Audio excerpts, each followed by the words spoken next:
पूरे विश्व को आपके ऊपर न्यौछावर कर देता है। जब संत देने पर आता है तो वो कुछ भी दे सकता है। लेकिन शबरी ने एक प्रश्न किया, बोले गुरुदेव आप कहते हैं राम आएंगे तो निश्चित रूप में आएंगे, लेकिन मन में एक बात है, मैंने तो राम को कभी नहीं देखा।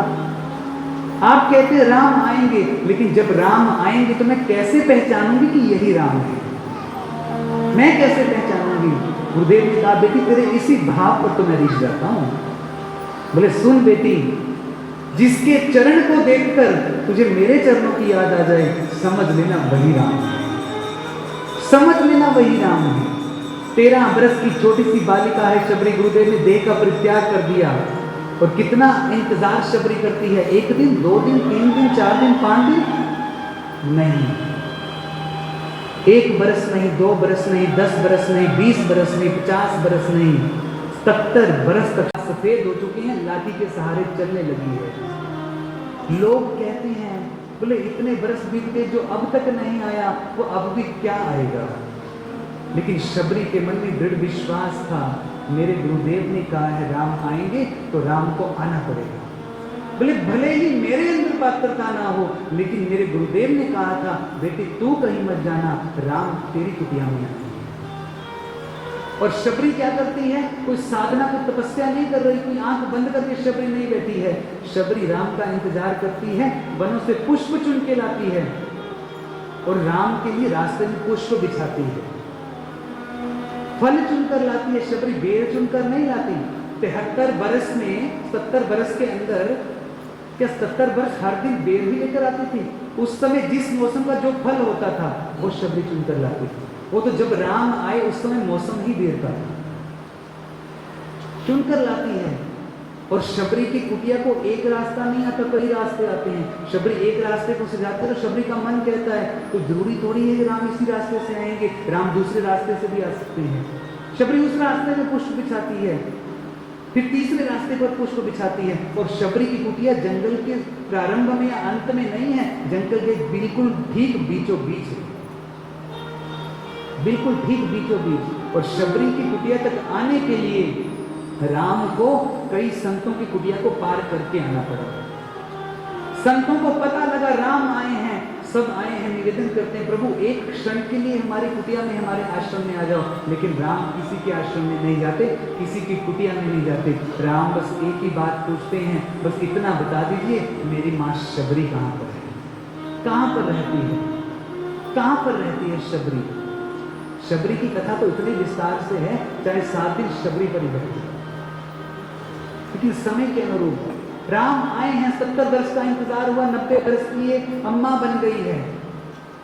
राम आए हैं सबसे पूछते पूछते, और शबरी पुष्पों से रास्ता सजा रही है। और ठीक उसी समय राम और लखन शबरी के सन्मुख आकर खड़े हो गए। और ठीक उसी समय गोस्वामी तुलसीदास जी कहते हैं, सबरी देख राम गृह आए, सबरी देख राम गृह आए। अब इस पंक्ति के संतजन कई अलग अलग अर्थ निकालते हैं। बोले पहला अर्थ, शबरी ने देखा राम गृह आए, शबरी ने देखा राम गृह आए। दूसरा अर्थ, शबरी को देखकर राम गृह आए। पहला अर्थ, शबरी ने देखा राम आए, और दूसरा, शबरी को देखकर राम आए। लेकिन संत कहते हैं इसका एक तीसरा अर्थ है, बड़ा अलौकिक अर्थ है। बोले जो गुरुदेव 70 वर्ष पहले देह का परित्याग करके चले गए थे, संत कभी जाते नहीं है, संत देह का परित्याग अवश्य करते हैं, लेकिन वो अपने चिन्ह देह से सदा विराजमान रहते हैं। शबरी मस्त है रास्ता सजाने में, और सामने राम आकर खड़े हैं। शबरी को भान नहीं कि जो सामने खड़ा है वो कौन है, वो वही राम है जिसका वो 70 वर्ष से इंतजार कर रही है। शबरी नहीं जानती थी, लेकिन चिंता किसको हुई? जो 70 वर्ष पहले गुरुदेव देह का परित्याग करके गए थे, उन्हें चिंता हुई। फिर वो गुरुदेव जो देह का परित्याग करके चले गए हैं, वो गुरुदेव बोले हैं, सबरी देख राम गृह आए, वो गुरुदेव बोले हैं। और जैसी वो आवाज सुनी शबरी ने, उसी समय शबरी ने राम के चरणों में प्रणाम किया। तो प्रणाम करने का अंदाज देखिए शबरी का। राम आगे खड़े हैं, लखन पीछे खड़े हैं। शबरी ने अपने मस्तक को राम जी के चरणों में नवाया है और अपने हाथों को लखन जी के चरणों पर रखा है। मैंने संत को भी प्रणाम किया और भगवंत को भी प्रणाम किया। दोनों को एक बार में। और संत कहते हैं यहाँ पर शबरी 4 घंटे के लिए यूं ही लेटी रही, और राम को भी जल्दी नहीं है, राम भी एक ही स्थान पर खड़े हैं। 4 घंटे बाद होश आई, फिर शबरी कुटिया के भीतर लेकर गई है, आसन पर बिठाया है, और शबरी को फिर भान आई राम आए हैं कुछ खिला दूं। उस समय शबरी बेर चुनकर लाई थी, बेर उठाकर लाई, अपने हाथ से राम को देने लगी। राम ने जो मुख खोल लिया, और जैसे राम ने मुख खोल लिया, शबरी के मन में विचार आया कहीं बेर खट्टा हुआ तो। राम मुख खोलकर बैठे हैं, शबरी ने उसी समय वो बेर वापस खींच लिया और अपने मुख में डाल दिया। तो जैसे ही अपने मुख में डाला तो वो बेर खट्टा था, शबरी ने फेंक दिया। दूसरा बेर उठाया, बेर खट्टा था, फेंक दिया। तीसरा बेर उठाया, मुख में डाला, खट्टा था, फेंक दिया। जैसे ही चौथा बेर शबरी ने उठाया, बेर मीठा था, और वही अपना जूठा बेर माँ शबरी राम को पवाती है, और राम भी बड़े आनंद के साथ शबरी के उस जूठे बेरों को खाते हैं, बड़े आनंद के साथ खाते हैं। और फिर यही बेर राम ने लखन को दिए हैं, और लोग कहते हैं कि लखन ने वो बेर फेंक दिया। अरे महाराज, लखन आज इतने प्रसन्न हैं, इतने प्रसन्न हैं कि जब से माँ सीता का हरण हुआ, राम जी ने कुछ भी खाया पिया नहीं, पर आज माँ शबरी के प्रेम में पगकर राम आज कुछ खा रहे हैं। और वो लखन जो राम के बिना कहे महल को त्याग कर 14 वर्ष के लिए वनवास को चले गए, वो लखन राम के कहने पर बेर खाएंगे नहीं, फेंक देंगे। अरे राम के हाथों से कुछ मिले, लखन को प्रसाद समझकर उसे ग्रहण करेंगे। और दूसरी बात, इस समय राम कहां पर है? दक्षिणी भारत में। लोग कहते हैं लखन ने वो बेर फेंका, उसी से संजीवनी बूटी बनी। राम कहां है इस समय? दक्षिणी भारत में। और जड़ी बूटी संजीवनी बूटी कहां से लाई गई? हिमालय में, उत्तरी भारत से। लखन फेंकते बेर को तो दक्षिणी भारत में गिरता, साउथ इंडिया में गिरता, हिमालय पर जाकर थोड़ी गिरता बेर। बेर वहां गिरा, संजीवनी बूटी वहां हो जाए, ये तो मुमकिन नहीं है। हमारे लखन ऐसे नहीं है। राम ने सहर्ष, लखन ने सहर्ष उन बेरों को स्वीकार किया है। तभी तो जब राम 14 वर्ष का वनवास पूरा करके रावण पर विजय प्राप्त करके सीता को लेकर अवध में गए हैं, राजसिंहासन पर बैठे हैं, तो एक दिन माँ कौशल्या के मन में इच्छा प्रकट हुई कि मेरे राम 14 वर्ष के बाद आए हैं, क्यों ना मैं इसके मनपसंद का भोजन बनाऊं। 56 भोग बनाए माँ ने, राम के सामने प्रस्तुत किए। राम ने बड़े चाव से खाए। पर माँ पूछती है, राम भोजन कैसा लगा? राम ने बड़े चाव से खाया। राम कहते हैं, माँ भोजन बड़ा स्वादिष्ट था, किंतु, अब ये किंतु बड़ी अटक गई। माँ जानकी पास में खड़ी थी। एक दिन के कई मैया ने भोजन बनाया, राम बड़े चाव से खाते हैं। माँ ने पूछा भोजन कैसा था? राम फिर कहते हैं भोजन बड़ा स्वादिष्ट था, किंतु। जनकपुरी से माँ सुनैना ने बुलाया, माँ सुनैना ने भी भोजन बनाया। वो भी पूछती है, राम भोजन कैसा लगा? राम कहते हैं, भैया भोजन बड़ा स्वादिष्ट था, किंतु।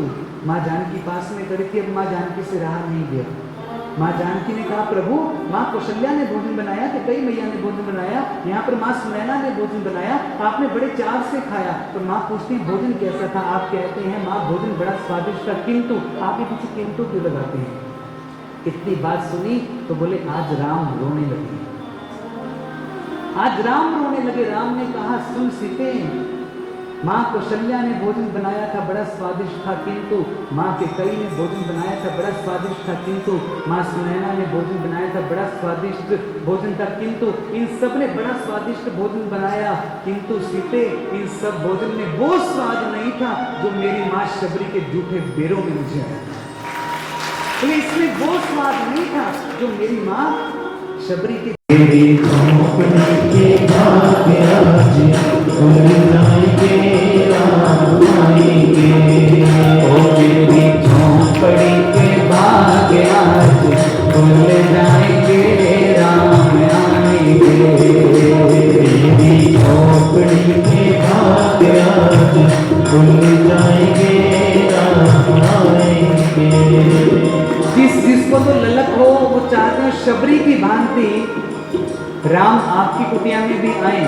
वो तो आज इस भाव के साथ फिर विराम करेंगे। वो तो मेरे साथ गुनगुनाओ, राम से प्रार्थना करो, हे प्रभु जिस प्रकार शबरी की कुटिया में आए हैं, हमारी कुटिया में भी आना और हमारे भोग को भी स्वीकार करना। वो तो अपने अंतरात्मा से आज इस भाव को गाओ, और फिर कल इसी सभा में आना 4 बजे, हनुमान जी से प्रार्थना करना, प्रभु आप जीवन में आ जाएं। और जब हनुमान आएंगे तो राम तो आएंगे ही आएंगे।